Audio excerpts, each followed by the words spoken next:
Welcome back, everyone. Today we are going to be taking a look at the games that I played in the St. Louis Rapid and Blitz. Now, yesterday we made a video talking about what sort of style of recaps we would be doing here, and I have decided that based on the games that I played today, we will be doing brief analysis of all three games.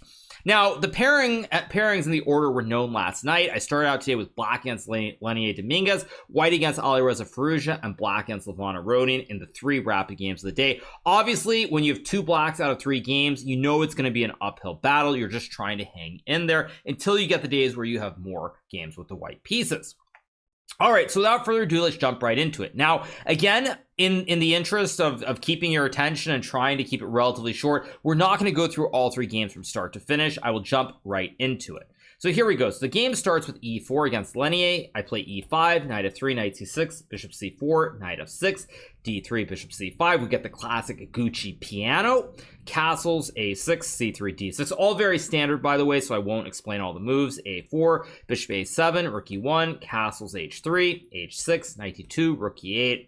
b4, bishop e6, takes. Now Lenier plays a move that has been played before. It's not really a surprise, but it's a move that people probably have not seen as commonly, which is this move bishop b2. Normally white plays a move like queen c2 here, or a move like knight to f1.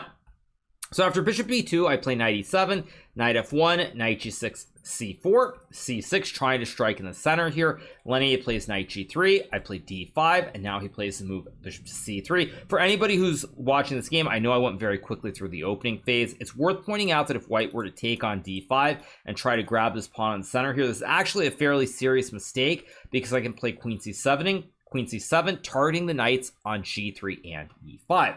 Now here, if white were to play knight takes knight, this actually loses the game because of queen takes g3. White cannot capture the queen because then I would capture your king on g1. Additionally, your knight is also hanging on g6. So after a move like c5, queen takes g6, rook takes rook, pawn takes, black simply has an extra knight on the board here. And if white tries to say play a move like d4, which is actually the best move here, after d takes c4, rook to c1 here, I think rook a e8, as I recall, is the correct move, and black is much better in this position. So Lenier chooses to play this move bishop c3. I play d4, bishop d2, and now I play this move a5. Now, one thing you'll notice in both these first two games is there is an offer of a pawn on the edge of the board. Now, Lenier probably should have taken the pawn on a5, but the pawns look very weird here on a4 and a5, and after knight d7 with the idea of knight c5, and additionally the idea of bishop b8, c7, bishop takes a5, it feels like white has ruined the pawn structure. You're going to end up with this weak, isolated pawn on a4 here. To just illustrate the point, let me make some random moves. Takes, rook a5, something like this. Now the a pawn is very weak on a4. It's isolated. I can line up the double stack and try to capture, and black is quite a bit better here. So Lenier probably could have taken it and been slightly better if he was a computer, but he chooses to play the much more human move b5. Now the one drawback to this move is that now there's a very juicy square on c5 for either the knight or the bishop. So I start by going bishop c5. Now the reason I do this is very fundamental, and that is, if you look at this diagonal here, it's closed with the pawn on d4. So the bishop is just aiming on this diagonal towards the pawn, but the bishop has no scope from a7. So therefore, what I do here is I move the bishop to c5, trying to activate the bishop on a better diagonal. Perhaps I want to play bishop b4, but more importantly, there's a very basic concept which I have in mind here, which is that after rook b1, I play knight d7, knight to f5, and now I go bishop f8, trying to consolidate the king side here. The bishop protects the pawns on g7 and h6, and now I have this great square on c5, an outpost for the knight to target the pawns on e4, a4, and d3. So at this point, I knew I was a little bit better. Now, one thing that you're doing when your opponent is thinking, especially in rapid, is you're trying to look for ideas and concepts, thinking where are they going to try to place their pieces, where is the counterplay that they have here. Now for white, when I was thinking about this position during the game, I thought, well, maybe he goes g4 g5, something like this. That's one way to try to attack. The other way that I really expected was for him to play g3, like in the game. I go knight c5, attacking the pawns, plays bishop c1. Now the queen guards both. And I thought in this position that, again, the only way for white to play here is to play something like knight h2. I'll just make some random moves to illustrate the point. And then something like knight g4 with h4, h5, maybe a sack on h6, or potentially f4. So in my mind, at this point in the game, I thought already here that when I take and I play rook b6, I'm a little bit better here because knight h2, knight g4 feels really slow here. And after takes and rook c8, I have this open c file. So already here I was feeling very good, but much to my horror, as I realized once I played rook b6, white can now play h4, and after takes, the idea is not to play knight h2, the idea is to play h5, and then put the knight from f3 to h4 and recapture. So for example, just to illustrate it, something like this, knight h4, now white has queen to g4 coming in here, and it feels very scary. Now again, for a computer, it's not afraid, it doesn't see any big attack, but for a human with this great knight on f5, the ideas of queen g4 here, it feels very, very scary to play.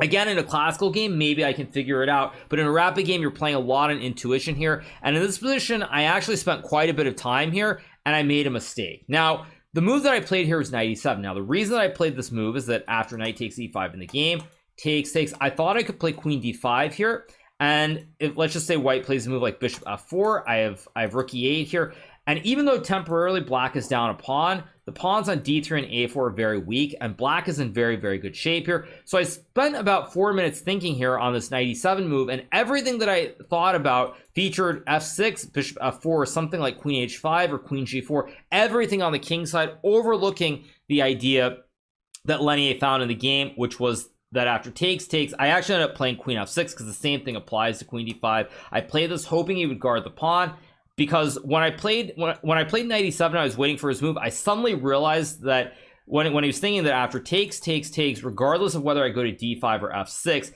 there's this very annoying move, bishop to a3. And after this move, for a human, it's simply a lost position. The reason that this is losing is because after I take the pawn, trade, knight c4, I play f6 to stop rook e5. He goes here, h5, b6, and now we do a little bit of a repetition. And after this rook e6 move here, white is completely winning because the bishop on c5, it is essentially a big pawn. There's no scope because the pawn is in the way on d4. It's guarding b6 and a5, but most importantly, all of white's pawns are on light squares here, and this outposted knight on c4 targets the pawns on b6 and a5, and technically speaking, the position is completely lost. Now, Lenier would make some mistakes later on in the game and give me some chances to potentially draw the game. Unfortunately, I wasn't able to work it out in the time scramble, and I did lose the first game with the black pieces. So I lost this first game, and obviously I was not very happy. It was a bit of a shock. When we think about the St. Louis Rapid and Blitz, which I played in last year, I went all 27 games without losing. So in a way, it's kind of due. It has to happen sooner or later, but still a little bit shocking. So on that note, let's move to the second game. So I'm on 0 out of 1 at this point, and I'm playing with the white pieces against the talented junior Alireza Firouzja. So I play knight to f3, he plays d5, and I play e3. Now, this is an opening that I play a lot online. The main reason I played it was that after the first round loss, I really wanted to avoid some heavy theoretical battle, and I figured it's better to just play something where I can play moves very quickly, there's flow, and it sort of keeps me out of my head a little bit. I'm not going to be thinking about what I could have or should have done in the previous game.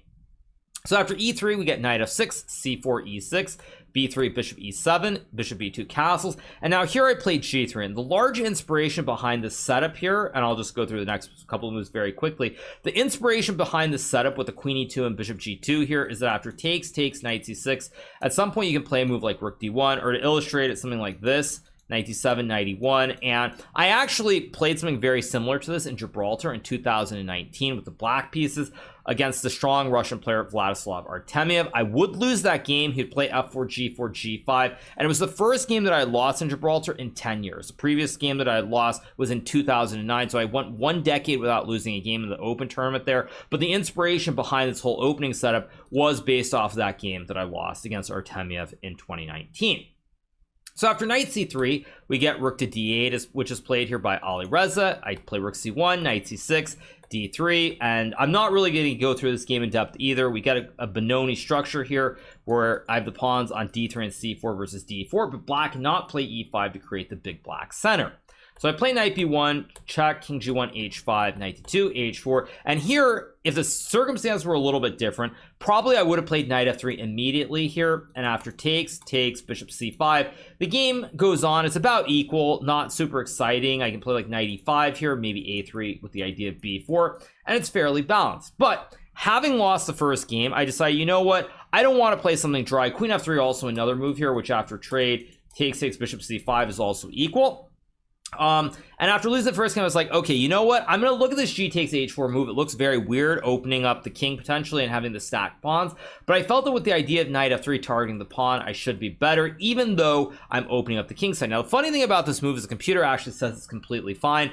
But in retrospect, I should not have played this because of what Alireza found in the game, which is that he played this move rook A C8. Now, I will add one piece here, which is I feel that Alireza playing this H5, H4, which was a little bit unusual with this Rook C8 move, probably prior to the candidates, he had looked at similar positions to this, structure similar with the famous former world champion Vladimir Kramnik, who I believe did some work with him prior to the candidates tournament. So I suspect that Alireza was familiar with positions like this based on the pawn structure.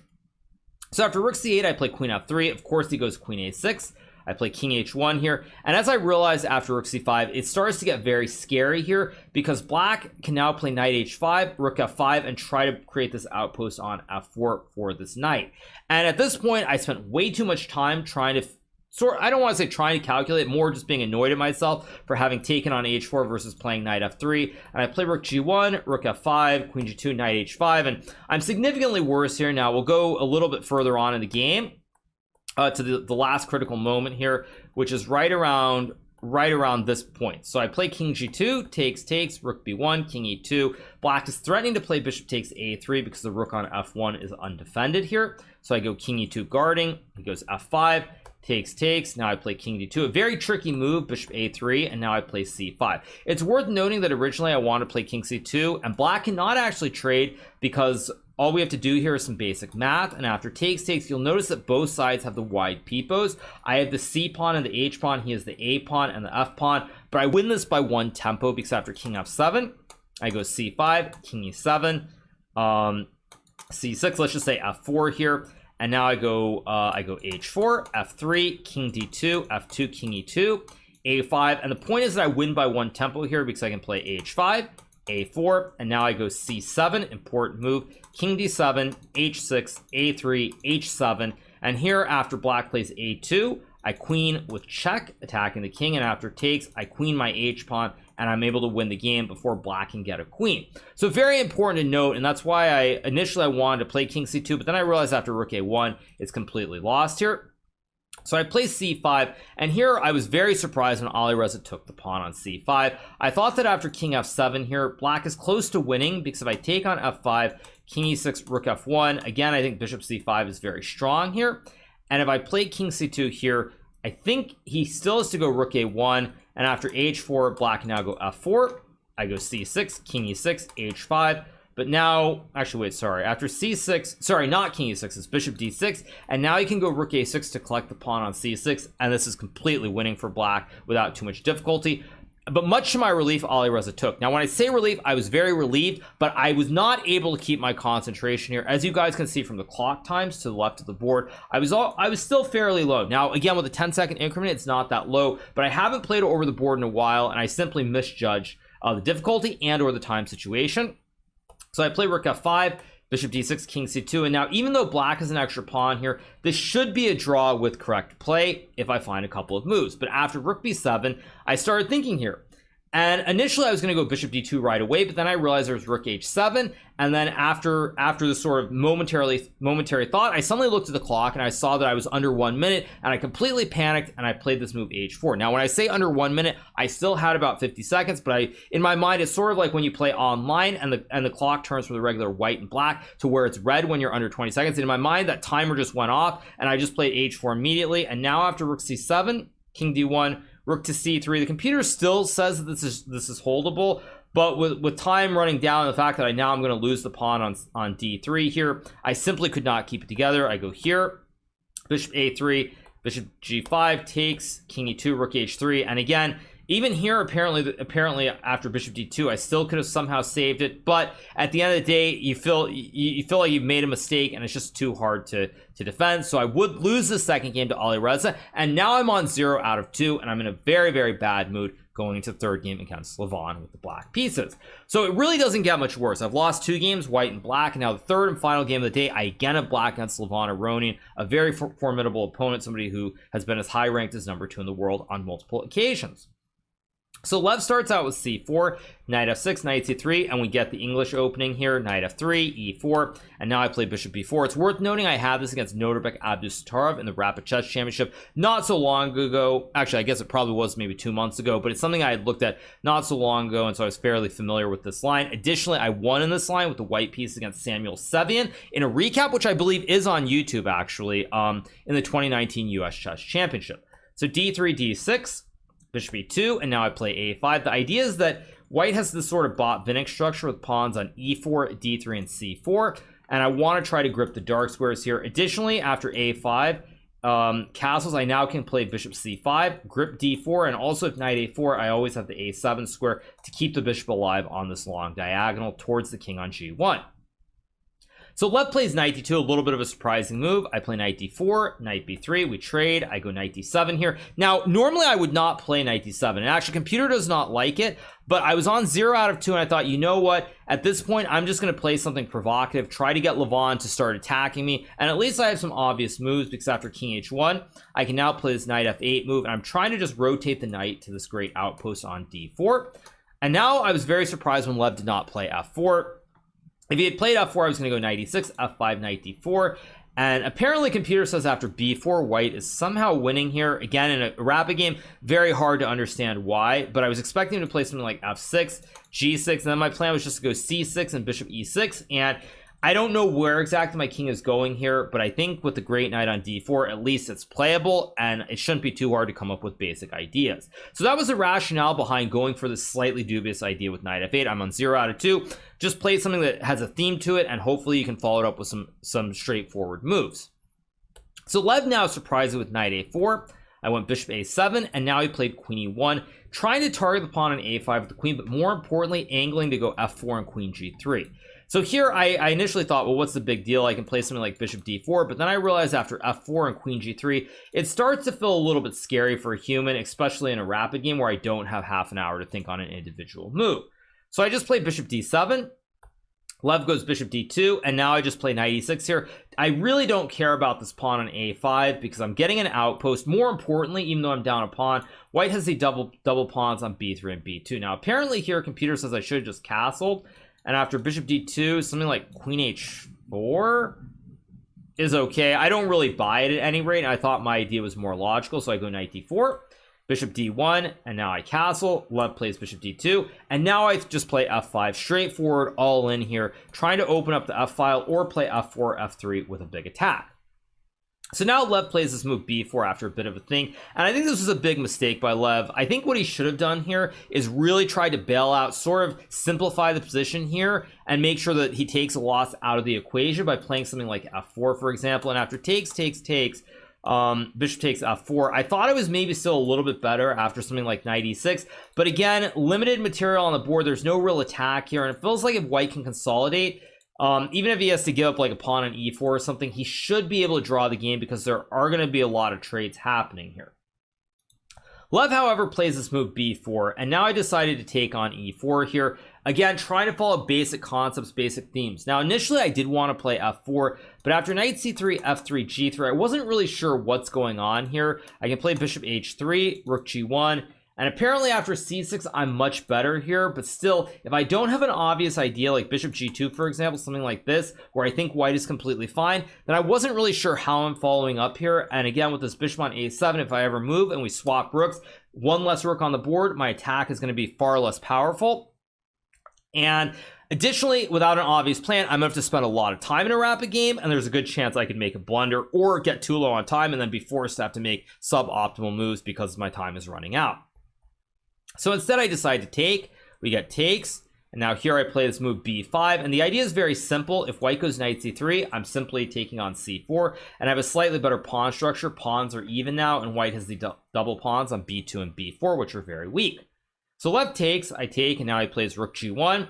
I play knight e6 here, and now Lev plays bishop e3. White cannot push the pawn because you would lose the rook, and otherwise you're simply going to lose the pawn. Maybe you can go bishop f3, although I think this is also quite bad after queen h4, and the queen and the bishop are very strong. The knight's going back to d4. You have these two pieces on the edge, and it feels very hard to play. So Lev plays bishop e3, and now I take, and he takes. Oh, it's actually also worth mentioning that I was really hoping Lev might blunder with bishop b3 since it was the third game of the day. Been a long day for everybody. Hoping that I get something like this. Queen d1 takes, sorry, queen d1 takes, and something like this. And again, there's obviously rook f1, which I did not see, which is probably a large for why the blunder was not there, and Lev would never fall for it. But the line that I actually saw, which I'll show, is quite beautiful with this exchange. And then queen f6 here, threatening queen f1 with checkmate. And after bishop f5 to cut me off, I play g6, threatening the bishop and threatening mate. And after bishop h6, there's another way to create another ice skater trick with queen h4, threatening queen e1. And after takes, there's queen e1 mate. And if white goes bishop d2 back, then I just capture the bishop and I win the game. So I was hoping he would blunder, but he didn't. He plays bishop e3. I take. And now I was very surprised when Lev took with the pawn. Now there is some good reasoning to it, which is that now the knight doesn't have a jump to f4 or d4 here. At the same time, the pawn on e4 is very weak. And now you have two sets of double stacks, and it feels very difficult. So I play queen d7. Lev goes b3 to guard the knight. And now I play bishop d3. Plays bishop f3, which I think was a mistake. I actually felt Lev should have probably played bishop g4. And after bishop to e4 here, I thought knight c3 or even queen e2. And it feels like black is better, but with limited material on the board, I really only have this great wooden shield. That's really the only active piece I have here. So I think white should be able to save the game. Instead, Lev plays bishop f3. I go knight g5, and now he plays queen d2 here. I have this great move, knight takes e4. Not bishop takes e4, because after the trade, there's queen d5 with a double attack. And after queen f7, queen e4, I simply resign the game. So I play knight takes e4. Lev has to take. If he were to take the bishop, there's a smothered checkmate here with knight f2, and the king is stuck in the corner on h1. So Lev takes, I take back, and now he plays knight c5, which is a fatal blunder. Of course, at this point, Lev, I think, already felt he was in a lot of danger, so he's trying to find a bailout where he can save the game. But knight c5 doesn't work because of a tactic. Now, after knight c5, to show you sort of how out of it I was, there are a couple ways where black is simply winning. But in my mind, I only looked at queen f5 and queen g4. First of all, I thought I can play queen g4, but after knight e4, queen e4, rook a c1, black is really very marginally better. You have a better pawn structure, but same number of pawns, limited material, very safe king on h1, so white can't lose. So in my mind, I also looked at queen f5, but I thought after knight takes e4 that again I had to take, and after rook a8 here, or sorry, not knight e4, sorry, rook takes a8, I thought I had to take with a rook, and then I thought, okay, it's only one set of rooks on the board, again, very drawish. Fortunately, while I was looking at the differences between the moves, I suddenly realized that after queen f5 here, after queen f5, I don't know why, after queen f5 here, I thought rook takes a8. I suddenly realized that after rook a8, I could take with the bishop here, and all of a sudden I have this great bishop on this long diagonal, and this is simply winning. Let's just say white plays a move like knight a4, I can go h5, h4, h3, and white has huge problems. The bishop is unopposed on a diagonal, and it's aiming at this pawn on g2 for the rest of the game. And then, to my shock, as soon as I played queen f5, Lev immediately took on e4. Now, one other thing I want to point out here, and I will say that it's very sad, is that I did not play rook takes a1, because this actually would have been the precise move order, because after knight takes d7, there's a beautiful move, rook f to f1, and now white cannot trade, because then there's an ice skater. And white would have to play something like h3, but after takes and rook g2 takes, black is simply up way ahead here. You have a rook for a knight, and it's game over. And after rook a1, if white takes, again, you can go queen f5, creating the ice skater threat. So in this position here, after knight c5, queen f5 was a little bit imprecise, but Lev falls into the trap anyway, by playing knight takes e4. And as soon as Lev played knight e4, I did notice that suddenly, as soon as he took, when he was putting the bishop down, it took him a second because he realized that there was a trick here. And now I play rook takes rook. And unfortunately, Lev has to resign here, because after rook takes rook, I can sacrifice the queen with queen f1. This is Puzzle Rush 101, rook takes rook. Rook takes rook, and we get the classic ice skater, or the back rank checkmate in proper chess terms, and white loses the game. And otherwise, if white doesn't take the rook and plays, I don't even know how white's supposed to play this, but let's just say queen d5, king h8, h3, I can trade. And after something like queen f7 here, again, with a queen and a rook versus a queen and knight, it's simply too much. So it was very nice to win this third and final game against Lev with the black pieces. Obviously, after a very rough start with 2 losses, certainly was nice to bounce back. And I feel like I'm where I should be. I really felt the first game, I missed one move, bishop a3. That's the reason I lost. Credit to Lenier for finding it, being sharp and noticing it, whereas I did not notice it. Second game, I think I probably would have drawn if I had not lost the first game. So to win the third game with black sort of offsets that second game. And even though I'm on -1 with 2 losses and 1 win, it is what it is. And you move forward, and we move on to tomorrow for day 2 of the St. Louis Rapid and Blitz with rounds 4, 5, and 6. So I hope you guys enjoyed this recap, and I'll be doing a recap tomorrow as well. Hopefully things go a little bit better, but once again, I hope you enjoyed it. If you've not already hit that subscribe button, make sure to click below and subscribe to the channel, GMHikaru, and we'll see you guys for more recaps tomorrow. See you guys.